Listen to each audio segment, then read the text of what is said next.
What's up, everyone? Ryan Ecker here with Peak Endurance Solutions, and today is part 3 of our 3-part bike skills and drills series for triathletes. And we've already covered some beginner and intermediate drills, so before you review these or practice any of these, just make sure that you've gone over and kind of mastered some of those more beginner and intermediate skills.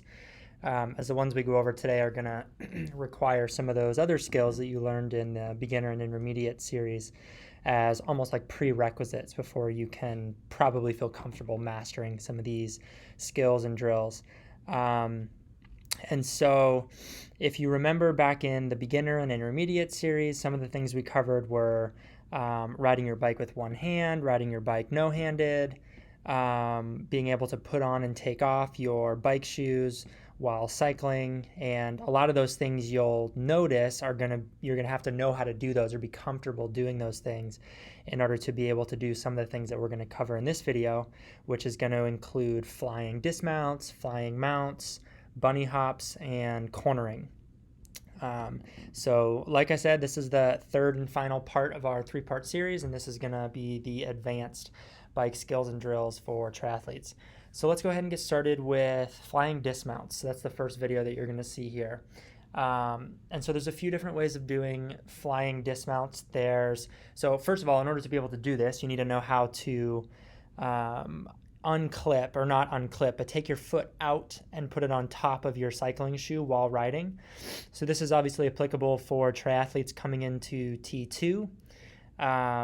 For if you ever watch like ITU professional triathletes or some of the pro long course triathletes, you'll notice that a lot of them will do a flying dismount wherein as they get close to T2, they'll take their feet out of their cycling shoes and they'll just put them on top of their cycling shoes. And then when they come into T2, right before they hit that dismount line, they'll swing their leg around the back of the saddle, or they'll kind of weave their leg up and over the top tube on their bike and then run off the bike with their bike in hand. So I do it by swinging my leg behind the saddle, as you'll see. Just know that there is another way of doing a flying dismount, and that is to kind of lift your leg up and over the top tube and then step on the ground on the left side of your bike. And so always dismount with your feet on the left side of the bike, not on the right side of the bike. You'll always notice that anyone, especially the pros, when they're doing their flying dismounts, they'll never dismount by swinging their left leg around the bike and running off of the right side of the bike. And that's purely just because you want to avoid hitting the drivetrain as you run off the bike. So always practice swinging your right leg either behind your saddle or bringing this right leg up and over the top tube when you do your flying dismount. So I'll go ahead and play this and you can kind of see how I go about doing it. So like I said, I swing my back leg around, and then if I go back and play it one more time, notice what I do when I touch the ground. So I take that right leg, and my right foot is the first one to touch the ground. I go into a run, and then if we go back here, so my right foot, actually let's go back even further. So first of all, I start by swinging that right leg behind the saddle. So like I said, the other way to do this would be go from here and take that right foot up and over the top tube and then rest it right next to your left leg. The way that I do it is typically more common, and it's the way that I like, honestly, just because there's less of a risk of my foot hitting the top tube and then knocking me off balance and then me going down. The only thing to be thinking of when you do it this way, by swinging your back leg around behind the saddle, and I have to be careful of this too when I have a bottle in my rear bottle cage holder, but if you have like a really tall bottle sticking up off the back of your rear bottle cage right behind your saddle, like right there, you'd run the risk of potentially hitting it and knocking yourself off balance. I'm flexible enough where when I do have a bottle in there, I can get over and around the bottle in my rear bottle cage just fine. But that's something that you'll want to make sure you practice and you feel in practice, and just make sure that whatever body you're going to have on race day, try putting it in there as you're practicing it, just so that you know for sure that you can clear that bottle before you do it on race day, and then potentially knock into it and then cause a crash or an injury that derails your race. So I swing my right leg back and around, and then I personally start by putting my right foot behind my left foot. Some people will bring that right foot around and feed it out in front of their left foot and then kind of like hop off their bike. Whereas I just basically take my right foot and I put it right behind me, and then my left foot follows, and then I'm running with the bike. And I start by running with it with my hands on the handlebars, as you can see right there. And then I slowly transition the bike to running with it by the saddle. So again, some prerequisite skills you're going to have while doing that, or before you attempt this, is being able to take your feet out of your shoes while cycling so that you can get in this position. You'll need to be comfortable running and walking with your bike by the saddle, as you'll see right here. And then you'll just need to have like a general overall comfort with kind of handling and manipulating your bike with your body weight distributed in different ways. And so a lot of those basic and intermediate skills that we covered in the first couple parts of this 3-part series are things like making really tight circles, riding your bike with one hand, riding your bike no-handed, picking up a bottle off the ground while you're riding your bike, and just being comfortable in general distributing your body weight in different ways while on your bike and while walking with or running with your bike. So a couple of skills that you'll definitely want to make sure you master before you attempt this, but then all you really got to do to master this is just kind of decide which way you're comfortable bringing your leg around your bike, whether it's over the top tube or behind the saddle, and then just practice it. I think when I was first learning to do this, the flying dismount was a lot easier to get down than the flying mount.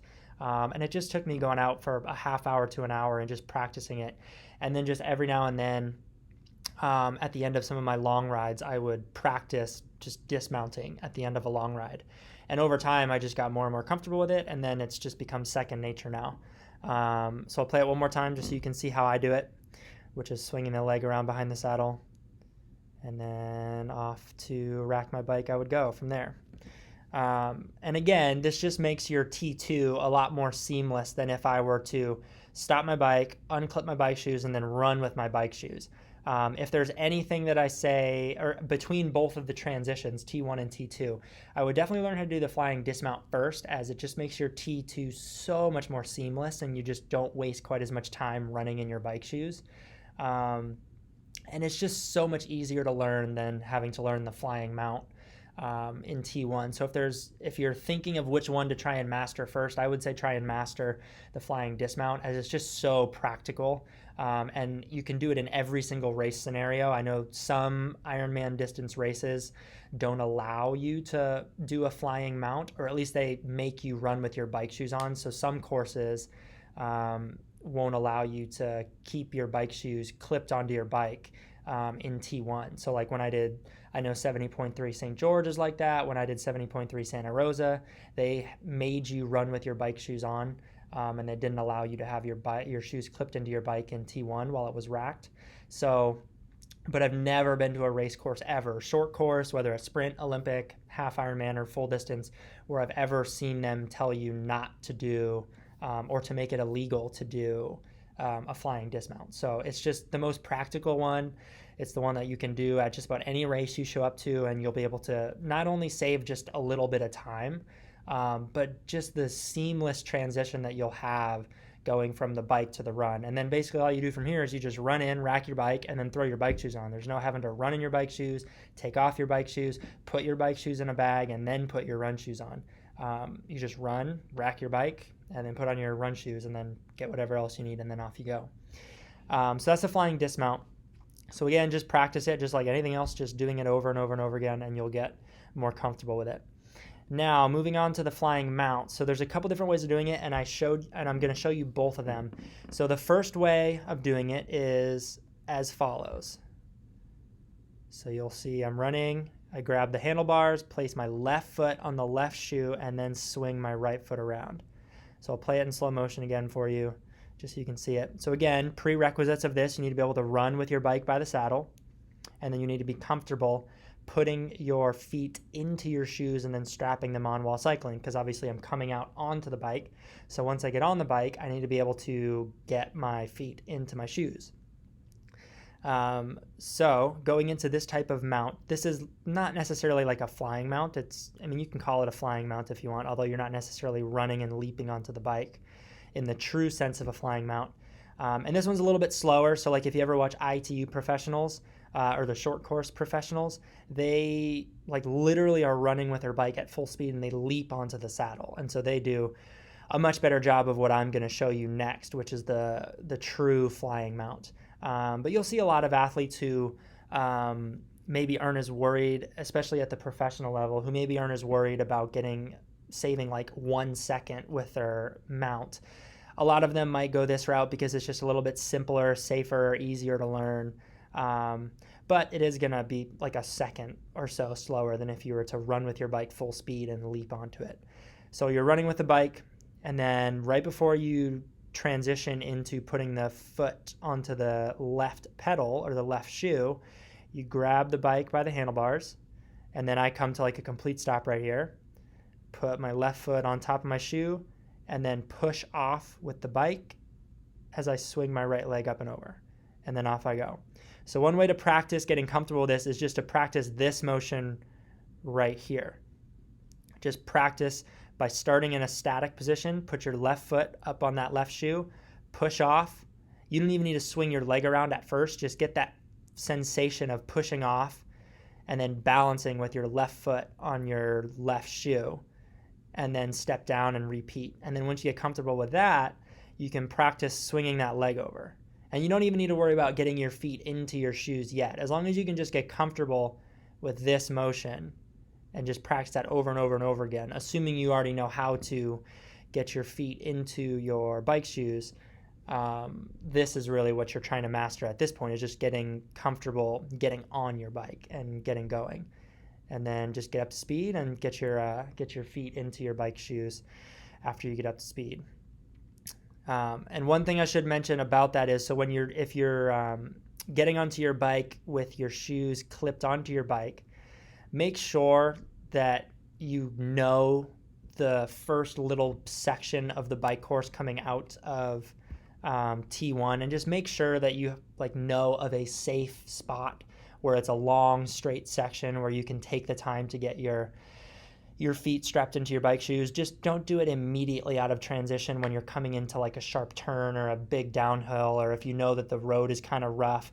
Just don't be putting your feet into your bike shoes and strapping them in then. Just take the time to drive or be familiar with the first quarter of a mile of the bike course, and just know in the back of your mind where you're going to plan on getting your feet into your bike shoes. Just prepare ahead of time. And then the next way of doing the flying mount is the true flying mount. So it's where you're kind of leaping onto your bike. Now, I haven't truly mastered running with my bike at full speed ahead and leaping onto my bike. I kind of slow down, you'll see, and then hop onto the saddle as opposed to leaping on the saddle. And so maybe at some point I'll work on mastering it. But honestly, it's not like it's that much faster. It just, you'll a half second faster because you don't have to slow down quite as much as what you'll see me do. But anyways, I'll go ahead and show you first, and it's the same general start. You're running with the bike by the saddle, and then you'll transfer the handlebars to your hands, and then you'll just, instead of placing that left foot on the left shoe, you'll just be leaping up onto the saddle. And that's why you'll notice that my left shoe is not up in front like it was before, whereas right here you see that my left shoe is up in front. Now my left shoe is back in the back, as my right foot is normally the first foot that I'm going to be applying force to the pedal with. And you'll see that here as I play it. So I'm jogging with it, and then I kind of slow down and I skip and hop onto my saddle, and then I press down with that right foot first and get going. So I'll show you in slow-mo. So people who are running or sprinting with their bike and leaping onto the saddle will just go right here, and they'll be running still and leaping onto the saddle, whereas I kind of slow down and pause ever so slightly right here and kind of hop onto the saddle. Whereas someone who is like an expert, like ITU athletes are a really good example to watch because they do it so fast and so seamlessly. But they'll be running with it and kind of leaping onto the saddle as opposed to running, slowing down, and hopping onto it. But this gets the job done, makes the transition seamless.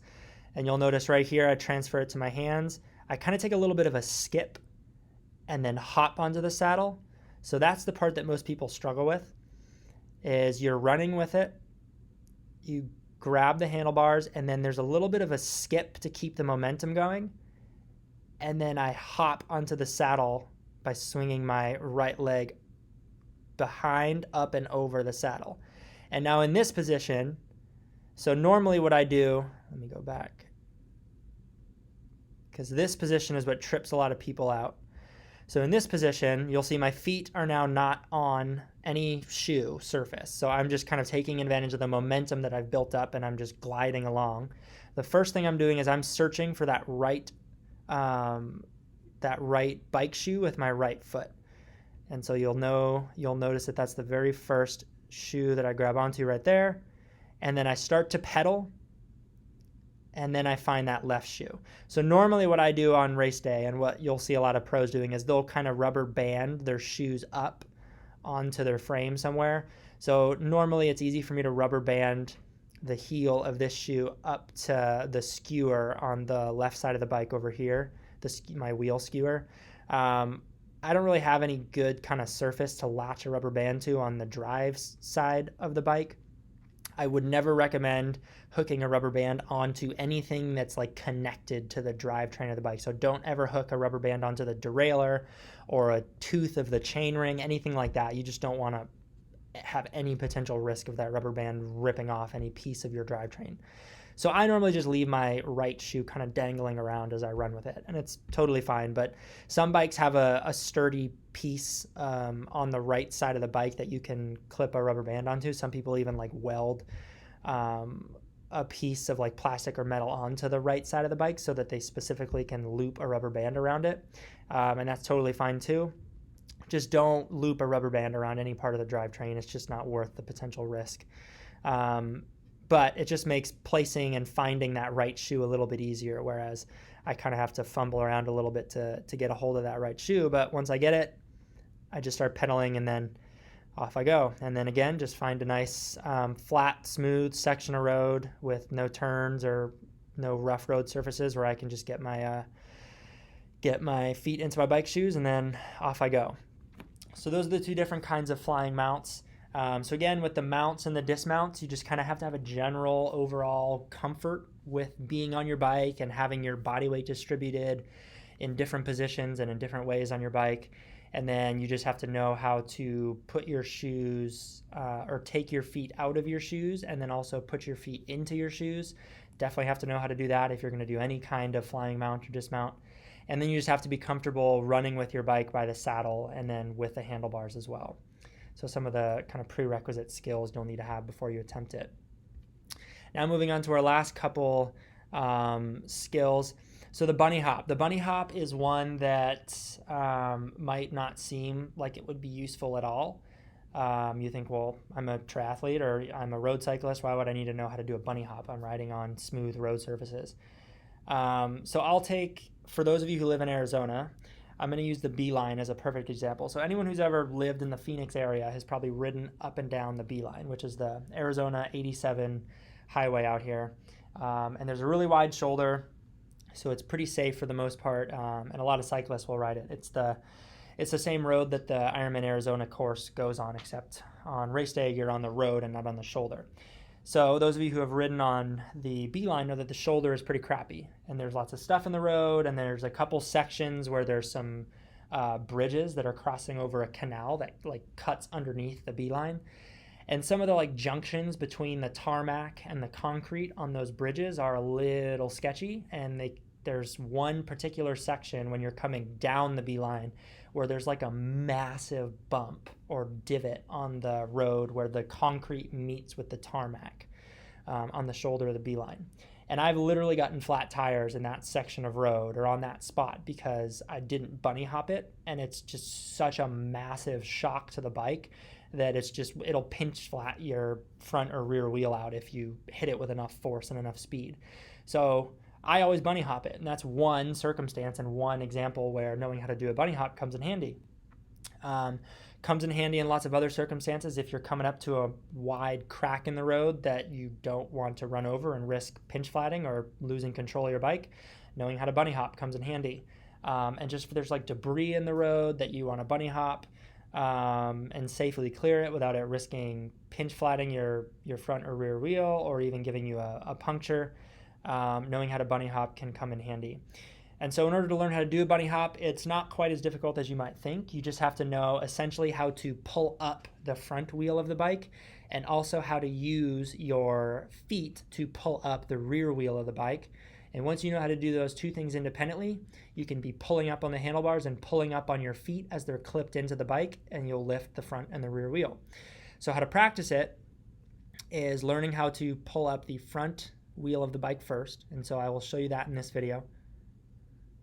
And I kind of pulled up the back wheel a little bit, so that wasn't the best example ever. But essentially all I did here was I just pulled up the front wheel right there and then landed. And it's not a very big jump. It doesn't have to be big. It's just getting me like maybe 3 or 4 inches off the ground, and then I'm coming back down. So I'm riding along.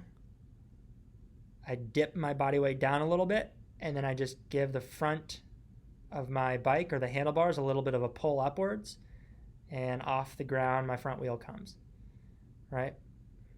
And then in order to learn how to do it with the back is the tougher part to do because you have to like kind of synchronize your upward pull and momentum of your body weight with your feet as opposed to your hands. So I'll show you first and then I'll go in slow-mo. And it's a really small movement, but I'm rolling along, and then just like as if I was going to go pull the front of my bike up, you'll see I kind of dip down, and instead of pulling up on my handlebars, I pull up on the pedals with my feet, and then I get a few inches up off the ground, right? And then I come back down. So I'll play it again for you real quick. So just that little motion gives me a few inches of clearance, and then I take those two together and you get a bunny hop. Play it again in slow motion for you. So now I'm just combining those two skills that I've learned, bringing my body weight down and then using the momentum to pull up on the handlebars and on the pedals at the same time, and I get a few inches of clearance. Right there. So not a very big movement, but there's probably about 3 or 4 inches of clearance right there. So if you're going at really, really slow speeds, you're probably not going to be able to bunny hop a crack in the road because you're just not moving fast enough and your time in the air isn't long enough that you'll be able to clear it. But if you're going at like some decent speeds, like 20, 25, 30 miles an hour, and you see a big old bump in the road or a big piece of the pavement that's kind of sticking up that looks like it could cause some damage, this bunny hop will come in handy and you'll be able to hop right over it. So it's not only practical, but it's also just an added ability to make yourself safer on the road as well, and just to avoid unnecessary flats or unnecessary damage to the bike or unnecessary jolts to your body from some harsh road conditions. So it's a skill that I would definitely recommend learning at some point, especially if you are a cyclist that's been riding for a while and you're starting to get more and more comfortable on your bike. Just a really useful skill to have, and one that can save you some flats and some potential crashes or injuries. And then moving on to the final skill. So this one, it might not seem like it's very advanced at first, but knowing how to corner effectively while carrying speed and momentum is definitely an advanced skill to have, and it's one that's going to save you a lot of time, not only in races, but especially technical race courses where there's lots of turns. Just the less or the more momentum you can kind of keep going into turns and being able to corner turns smoothly but swiftly If it's a really technical course with lots and lots of turns, you're just going to be that much faster across the course. And then this is obviously huge for more technical courses where you're climbing and descending either big hills or even mountainous bike courses. So as I'm recording this now, 70.3 World Championships was just this past weekend, and it was in Nice, France, and that course is notorious for the first half of the bike course is just a massive climb up a mountain, and then you're like descending hairpin turns coming downhill.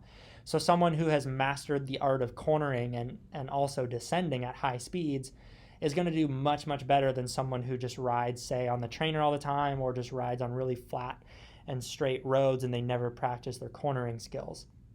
And so I could have entire 30 to 60 minute videos where we just go over cornering and cornering coming downhill, cornering on the flats. But a few of the key points and kind of take home messages on cornering that I'll show you here in a second is knowing how to lean your body weight. And that's normally initiated by kind of pointing your knee in the direction you want to lean and also having your feet in the right position on the pedals.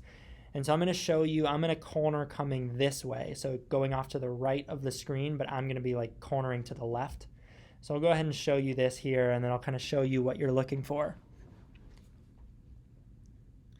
And so I'm not going very fast. I'm probably only going like 15, 16 miles an hour just because I'm on a really short, flat piece of a parking lot.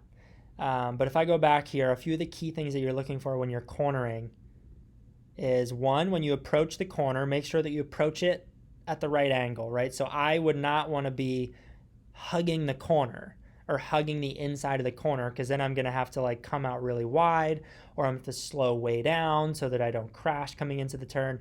So try and approach it from the widest angle possible. You're essentially trying to make like a banana, like an arc, right? So I'm not coming in on the inside, I'm coming in on the outside of it, and then I'm going to try and make an arc as opposed to like a 90-degree turn, right? Because I'll save some momentum.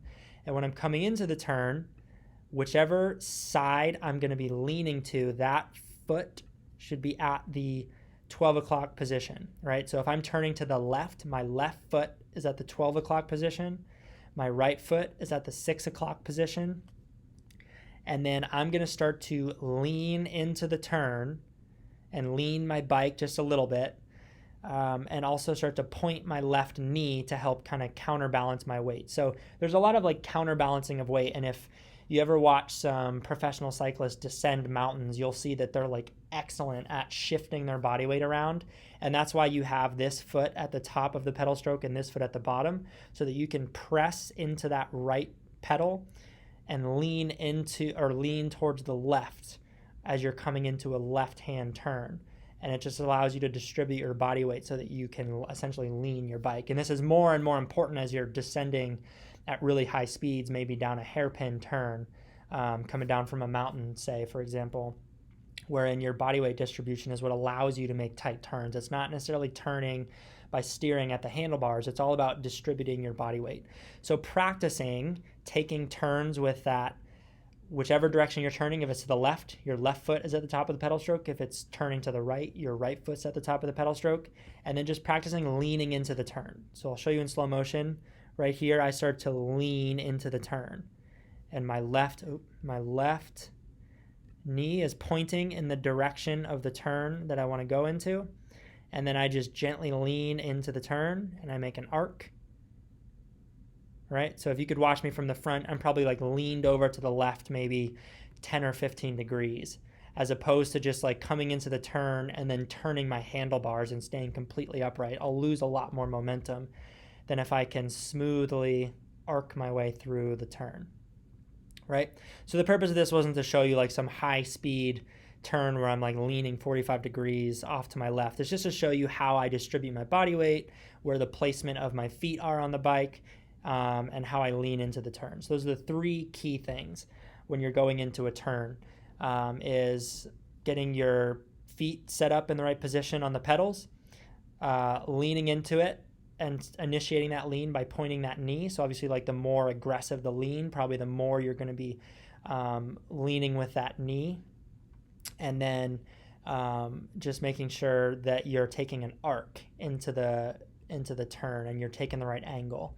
And then another thing that becomes more important as you start descending at high speeds is you want to make sure that you're not looking directly down in front of you. You're looking about 10, 15, maybe even 20 feet in front of you, depending on how fast you're going, at where you want to go. So it's really easy for us to get caught up in observing like the immediate 2 to 3 feet in front of us for cracks and loose debris. And if it's a road surface or a course that you're not familiar with, you're probably just in general going to be looking closer out in front of you because you're unsure of what the course kind of has in store for you, and you're unsure of the roads and the conditions, and that's normal. But that's where becoming familiar with the course that you're on and the turns that you're going to be taking and what the road conditions are like pays off big time, because you'll be able to know ahead of time, okay, this is maybe a really smooth section of road coming into this turn. I don't need to be worried about what's immediately in front of me, and I can carry some more speed and momentum and be paying attention to the 15 to 20 feet in front of me, because that's going to help you take a much better angle into the turn, and you won't have to slow down quite as much. So those are the things to be looking for when you're cornering. I'll show you another angle coming into a right-hand turn. I'm kind of coming up like a very gradual, like 0.5% grade here, so I'm not carrying a bunch of momentum, but you'll see that I point the knee and I lean into it. And this is just a subtle lean into the turn. I'm not going very fast. But it would obviously be much more exaggerated if I was going faster and going downhill and taking sharper, tighter turns. So those are just some basic cues and things to be aware of when you're cornering. And you can practice this in a parking lot. You don't have to go out and practice it descending a mountain. It's probably better to practice it in a parking lot on a closed road, just so that you can get used to those basic like checkpoints when you're going into a turn. And then it will just become second nature as you go out there and you practice it in more extreme conditions, say fast downhills or faster racing conditions. And for those of you who live in the Phoenix area, a really good place to practice this is on South Mountain. I would recommend doing it on Sundays when the roads are closed to cars for the first half of the day, just because that road can, as we all know who live here, get a little sketchy when there's cars coming up and down it. But South Mountain is like literally where I learned to kind of hone in some of my descending skills. And I'm by no means a great descender like some road cyclists might be, but I'm fairly competent and I can kind of hold some decent speeds into turns, and I know how to corner comfortably and smoothly without losing too much momentum. Put me up against professional road cyclists and I'll get blown away, obviously, but in terms of racing triathlon, I'm a competent and comfortable descender. And I started just by learning how to distribute my body weight in closed spaces like parking lots, and then I went out and practiced it over and over and over again on mountainous terrain like South Mountain, and then Mount Lemmon is another place around here that's closer to Tucson, but that's another place that I learned how to get comfortable descending and cornering. So, and these things do pay off. All these little things will pay off come race day, just saving you bits and pieces of time here and there and just making you more comfortable and confident on your bike. So those are all the skills I wanted to cover. Those were the advanced bike skills and drills for triathletes. And that concludes the 3-part series. So hopefully you've gotten something from this 3-part series. Again, I would recommend starting with the beginner drills and the beginner skills, and then slowly working your way up through the intermediate and advanced skills. And then for the coaches out there, use these videos as skills and drills for your athletes to work on if they're looking to get better bike handling. Especially as you as athletes progress from beginner to more intermediate and advanced athletes, these are some of those little details that are going to start to add up and make significant differences as improvements become smaller and smaller and harder to come by. So not only for athletes are these good videos to go over and then practice the skills, but also for coaches, feel free to use these as videos to share with your athletes and skills to practice with your athletes. And they're all kind of laid out in a nice progressive manner from beginner to intermediate to advanced. So it should give you a blueprint to give your athletes to work on. So rather than just telling your athlete to master a flying mount, make sure that they master the beginner and the intermediate skills and drills. And then once they have those down, then they can obviously learn how to do flying mounts and dismounts. So hopefully you enjoyed this. If you have any questions, as always, feel free to reach out You can shoot me an email at peakenduranceSolutions@outlook.com, or you can go to www.peakenduranceSolutions.com and you can message me directly through the site.